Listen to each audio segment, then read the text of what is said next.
अस्सलाम वालेकुम and welcome back to my channel. I hope आप सब ठीक होंगे और हैरियत से होंगे। व्लॉग को आगे बढ़ाने से पहले आप सबको एडवांस में मेरी तरफ से और मेरी फैमिली की तरफ से ईद मुबारक। हम में से बहुत सारी लेडीज ऐसी हैं जो बहुत कोशिश करने के बावजूद भी अपने टाइम को मैनेज नहीं कर पाती हैं। आप एक स्टूडेंट हैं, वर्किंग वुमेन हैं, वर्किंग मॉम हैं, या आपके बच्चे छोटे हैं, आप फुल टाइम हाउसवाइफ हैं। आप अगर अपने टाइम को मैनेज करके चलेंगी तो आप अपनी लाइफ को बहुत हद तक ईजी कर सकेंगी। आज के व्लॉग में कुछ ऐसी रियलिस्टिक टाइम मैनेजमेंट हैबिट्स आपसे शेयर करने जा रही हूँ जो आपकी लाइफ को ना सिर्फ इजी करने में हेल्प करेंगी बल्कि इस ईद पर आपको टाइम मैनेजमेंट करने में बहुत हद तक हेल्प करेंगी। Number 1, set working hours. Eid का दिन है, इसमें तो आवर्स का सेट होना कहीं पर भी पॉसिबल नहीं लगता, लेकिन अगर हम कोशिश करें तो हम अपने टाइम को मैनेज करने के लिए आवर्स सेट कर सकते हैं। कोई भी इंसान डे 1 से अपनी लाइफ में सक्सेसफुल नहीं होता है। उसने अपनी लाइफ में बहुत सारी स्ट्रगल्स देखी होती हैं। उन स्ट्रगल्स से उसने बहुत कुछ सीखा होता है और वो सब कुछ सीखने के बाद ही वो इंसान एक सक्सेसफुल इंसान कहलाता है। घरदारी को अच्छे से मैनेज करके चलना किसी जॉब से कम नहीं है। हमारी बहुत सारी ऐसी बहनें हैं जिनके छोटे बच्चे हैं, वो अपने घर को बहुत अच्छे से मैनेज कर रही हैं, और जो अपने टाइम को मैनेज नहीं कर पा रही हैं वो अगर अपने वर्किंग आवर्स को सेट कर लें तो अपनी लाइफ को बहुत हद तक आप आसान बना सकती हैं। आपने कौन सा काम किस वक्त करना है ये हमेशा नोट करके रखा करें। मैं बहुत सारे व्लॉग्स में आपसे कह चुकी हूँ कि आप टू डू लिस्ट बना लीजिए या आप राइट डाउन कर लिया करें। कहीं पर भी एक छोटा सा आप नोटबुक ले लीजिए, वहाँ लिख लिया करें, क्योंकि ऐसे काम याद रहना थोड़ा सा टफ रहता है। जब आपने लिख कर रखा होगा तो आपको मालूम होगा कि आपने आज के दिन क्या क्या काम करना है। अपनी टास्क को डिवाइड करके रखा करें और आपके लिए कौन सा टाइम सुटेबल है, आपने कौन सा काम कौन से वक्त पर करना है, ये हमेशा नोट करके रखा करें ताकि आपके लिए आसानी हो सके।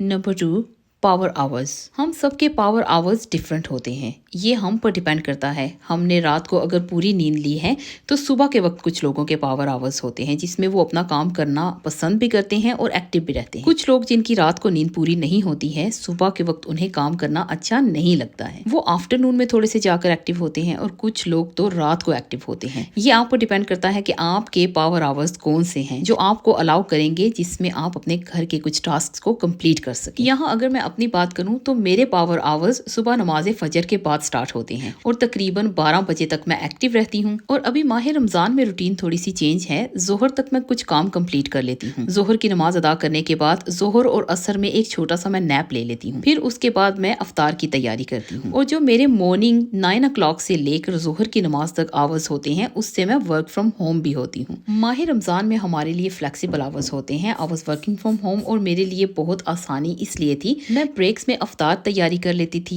या घर के कोई कामों को मैनेज कर लेती थी। इस तरह से मेरी फैमिली पर भी ज्यादा दबाव नहीं था और मैं भी अपने घर के कामों को बहुत अच्छे से मैनेज करके चल रही थी। यहाँ एक बात मैं शेयर करती चलूँ कि बहुत सारी सिस्टर्स मुझे पूछती हैं कि मैं क्या जॉब करती हूँ और दोनों चैनल्स को भी रन कर रही हूँ, अपने टाइम को मैं किस तरह से मैनेज करती हूँ। जॉब का प्राइवेसी रीजन से यहाँ पर मैं मेंशन नहीं कर सकती हूँ, लेकिन इंशाल्लाह बहुत जल्द मैं Q&A करूंगी और फिर आपने जो क्वेश्चंस पूछना होंगे आप पूछिएगा और इंशाल्लाह मैं आपको कोशिश करूंगी सभी क्वेश्चंस के आंसर करने की।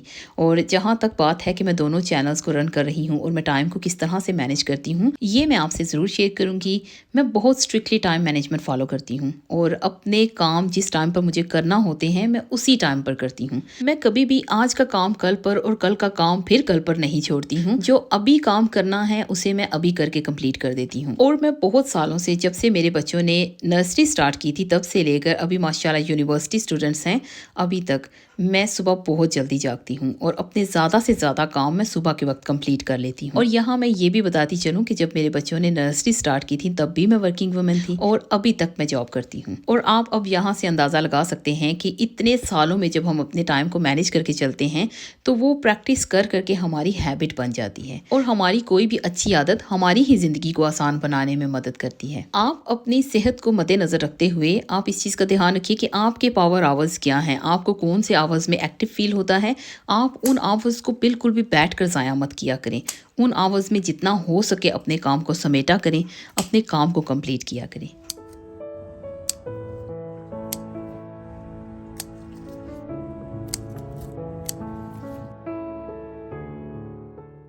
Number 3, avoid social media. अगर आप सुबह जल्दी जागना चाहती हैं या अपने घर के कामों को तवज्जो से कंप्लीट करना चाहती हैं तो जितना हो सके सोशल मीडिया को अवॉइड किया करें। स्पेशली ये जो आजकल टिकटॉक एंड इंस्टाग्राम आया है, इन्होंने तो अच्छे खासे इंसान को बेकार करके रख दिया है। देखिए, आप अगर सुबह के वक्त मोबाइल लेकर बैठ जाएंगी तो आपके 2 से 4 घंटे कहाँ चले जाएंगे आपको खुद भी मालूम नहीं होगा। आप पहले इन 2-3 घंटों में अपने घर का काम कंप्लीट कीजिए। खाना वगैरह बनाना है तो वो बनाकर रख लीजिए, मील प्रेप करना है तो वो कर लीजिए, लॉन्ड्री करनी है तो वो कंप्लीट कर लीजिए, आयनिंग करनी है तो उसे कर लीजिए, डस्टिंग करनी है या घर के दूसरे काम करने हैं, अपने घर के कामों को जल्दी जल्दी से कंप्लीट कर लीजिए। और जब आपके पास टाइम होगा, उस फ्री टाइम में आपका जितना दिल चाहे आप सोशल मीडिया यूज कीजिए, आपका जो दिल चाहे टीवी पर देखिए, लेकिन जो काम का वक्त है आप उस वक्त काम कीजिए, उस वक्त सोशल मीडिया मत यूज कीजिए।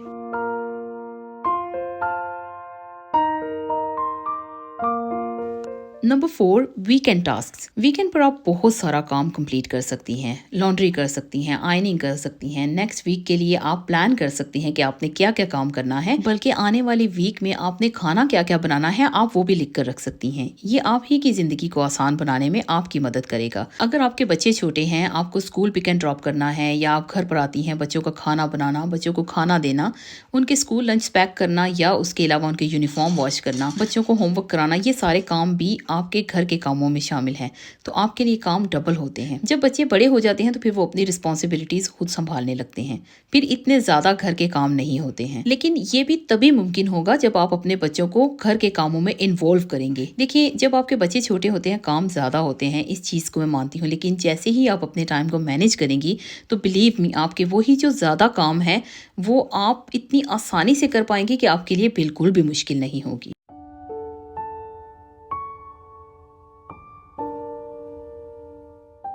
Number 5, involve your family member for house work. आप अपने घर के सभी अफराद को घर के कामों के लिए इन्वॉल्व किया करें। स्पेशली अपने बच्चों को थोड़ा थोड़ा जरूर सिखाया करें। जब बच्चे बहुत छोटे होते हैं तो उन्हें ये सिखाइए कि अगर उन्होंने खाना खा लिया है तो अपनी जो प्लेट है फिनिश करने के बाद वो सिंक तक लेकर जाएं। अगर उन्होंने पानी पिया है तो अपना उनका मग या जो ग्लास है उनके हाथ में वो सिंक तक लेकर जाएं। जब आप लॉन्ड्री कर लें तो बच्चों को साथ जरूर लगाया करें उनके कपड़े सुखाने के लिए। इसके अलावा जब सूख जाएं तो बच्चों को साथ बिठाया करें उनकी सॉक्स, उनके अंडरगारमेंट्स या उनकी शर्ट्स वगैरह उनको तय करने के लिए। कभी अगर आपका इत्तेफाक हुआ या आपको टाइम मिला तो जापानी स्टडीज जरूर कीजिएगा। वहाँ के स्कूल्स में बच्चों को ये मैनर्स सिखाए जाते हैं, जिसमें सबसे पहली बात उन्हें सिखाई जाती है वॉशरूम क्लीन करना, टॉयलेट्स को किस तरह से क्लीन करना है। उसके बाद उन्होंने जिस बर्तन के अंदर खाना खाया है उसे किस तरह से कहाँ पर रखना है और कैसे क्लीन करना है। ये सब कुछ उनके स्कूल्स में सिखाया जाता है। हालांकि वहाँ पर क्लीनर्स होते हैं, इसके बावजूद क्लासरूम की क्लीनिंग बच्चे खुद से करते हैं। हम पर्सनली बहुत सारे जापानी लोगों को जानते हैं जिन्होंने हमारे साथ स्टडीज़ भी की हैं, हमारे साथ कोलीग्स भी हैं, हमारे बच्चों के साथ भी स्टडीज़ की हैं और हमारे फ्रेंड्स भी हैं।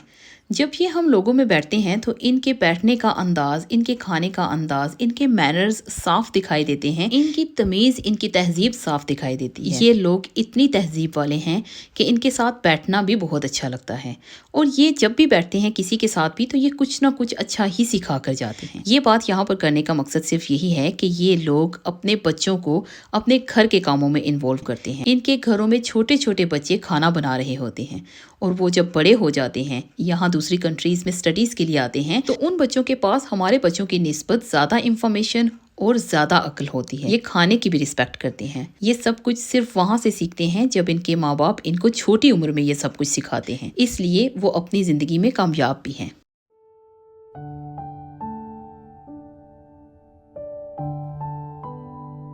Number 6, weekly meal prep. आप चाहे घर पर रहती हैं या वर्किंग वुमेन हैं, आप वीकली मील प्रेप शुरू किया करें। इस ब्लॉग के स्टार्ट में मैंने ईद की बात भी की थी कि ईद वाले दिन हम किस तरह से आसानी से अपनी ईद का डे स्पेंड कर सकते हैं अगर हम टाइम को मैनेज करके चलें। तो देखिए, अगर आप अपना मील प्रेप पहले से कर लेंगे तो आप अपने लिए बहुत बड़ी आसानी बना लेंगी। आप चांद रात से एक दिन पहले एक लिस्ट बनाइए कि आपको क्या क्या खाना बनाना है और उसमें क्या क्या इंग्रेडिएंट्स जाएंगे। जो आपने डिशेस सोच रखी हैं उसमें क्या इंग्रेडिएंट्स हैं वो एक साइड पर लिखिए और आप अपने घर के सभी कैबिनेट, स्पाइस जार्स में चेक कीजिए कि क्या आपके घर में वो सारे इंग्रेडिएंट्स मौजूद हैं। अगर नहीं मौजूद हैं तो एक शॉपिंग लिस्ट बनाइए चाहिए और चांद रात से एक दिन पहले या चांद रात को दिन को जाकर वो सारी चीज़ें बाय करके लेके आइए। रात को इसलिए नहीं कह रही हूँ क्योंकि रात को बहुत ज़्यादा रश हो जाता है और पर्सनली मैं अपनी लाइफ में कभी भी चांद रात को बाहर नहीं गई हूँ। पाकिस्तान तो माशाल्लाह बहुत ज़्यादा रौनकें होती हैं, तो इसलिए बेहतर है कि अपने किचन के कामों को पहले से निपटा लिया जाए। जब रात को चांद रात स्टार्ट होती है, जब मेहंदी लगानी है, चूड़ियाँ पहनने के लिए जाना है या बाहर जाना है, तो उससे पहले पहले अपने घर के वो सारे काम कंप्लीट कर लीजिए जो सुबह आपका किचन में टाइम स्पेंड होना है उसको थोड़ा सा ईजी बनाने के लिए। फॉर एग्जाम्पल, अगर आपने मीट बनाना है तो उसे बॉईल करके रख लीजिए, कोरमा बनाना है तो उसके ऑनियन को ब्राउन करके रख लीजिए, योगर्ट वगैरह रेडी करके रख लीजिए। अगर आपने कोई स्वीट डिश बनानी है, फॉर एग्जाम्पल जैसा मैं बनाती हूँ खीर, सवैयाँ या रसमलाई, तो उनके सारे इंग्रेडिएंट्स एक साइड पर किचन में रेडी करके रख लीजिए ताकि आप सुबह के वक्त आसानी से बना सकें। अगर आपने कबाब्स बनाने हैं तो वो भी एक दिन पहले बनाकर उन्हें फ्रीज कर लीजिए या 1-2 दिन पहले कर लीजिए। फ्रोजन कबाब्स कभी भी अपना टेस्ट चेंज नहीं करते हैं। जब आपको तलने होंगे तो ईद के दिन सुबह आप उन्हें फ्राई कर लीजिएगा। सैलड वगैरह का सारा सामान आप रेडी कर लीजिए और सुबह सुबह उठकर सैलड बना लीजिए। चटनियाँ आप पहले से बनाकर फ्रिज में रख लीजिए। ये सारे वो काम हैं जो सुबह के वक्त एकदम से भगदड़ मचा देते हैं, तो बेहतर है ना कि एक दिन पहले इन सब की तैयारी कर ली जाए। जब आप इन सब चीज़ों की एक दिन पहले तैयारी कर लेंगे तो ईद के दिन आप सुबह सुबह उठकर तैयार होकर अपने किचन में जाइए, आराम से अपने किचन में खाना बनाइए और अपनी फैमिली को सर्व कीजिए और फिर बाद में अपनी फैमिली के साथ टाइम स्पेंड कीजिए। आप भी अगर ये छोटी छोटी हैबिट्स को इम्प्लीमेंट करेंगे तो आप अपनी लाइफ को आसान बनाने में बहुत हद तक कामयाब हो सकती हैं और अपने टाइम को मैनेज करने में आपके लिए बहुत आसानी होगी। आज का व्लॉग मेरा यहीं तक था। आई होप आपको आज का ये व्लॉग अच्छा लगा होगा। अगर अच्छा लगा तो please like, subscribe, share with your friends and family. मैं बहुत जल्द मिलती हूँ किसी नए व्लॉग में, कुछ नई बातों के साथ, कुछ नई चीज़ों के साथ। तब तक आप सब लोग अपना बहुत सारा ध्यान रखिएगा और अपनों का ध्यान रखिएगा।